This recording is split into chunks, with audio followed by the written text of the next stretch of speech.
ndabasuhuje mwese bakora iki biganiro bya Valentin Dukuze.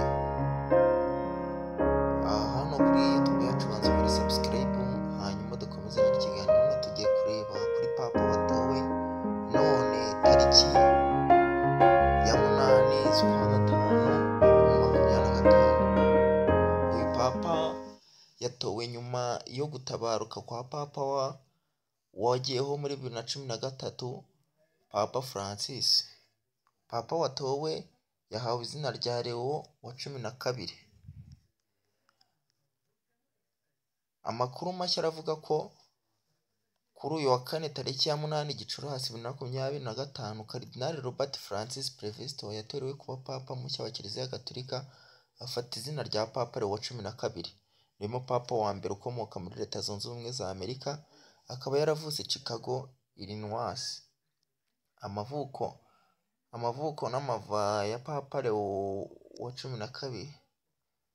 Izina rye bwite bamwita Robert Francis Prevost. Itariki naho yavukiye, yavutse ku wa 14 Nzeri 1955 i Chicago muri USA. Imirimo yakoze mbere yo gutorwa: yabaye umuyobozi mukuru w'urwego rushinzwe abepiskopi kuva muri 2023. Yabaye umuyobozi w'intumwa y'Abagustini kuva muri 2001 kugeza muri 2013. Yabaye musenyeri wa Diocese ya Chiclayo muri Peru kuva muri 2015 kugeza muri 2023. Itorwa rye ryabaye nyuma y'urupfu rwa Papa Francis ku ya 21 Mata 2025. Abakaridinali 133 bitabiriye inama y'amatora conclave, aho byasabye amajwi 49 kugira ngo hatangazwe papa mushya. Ku isaha ya saa 12:07 z'umugoroba ku isaha y'i Vatikani, umwotsi wera wagaragaye hejuru ya Chapelle Sistine umenyekanisha ko hatoye papa mushya.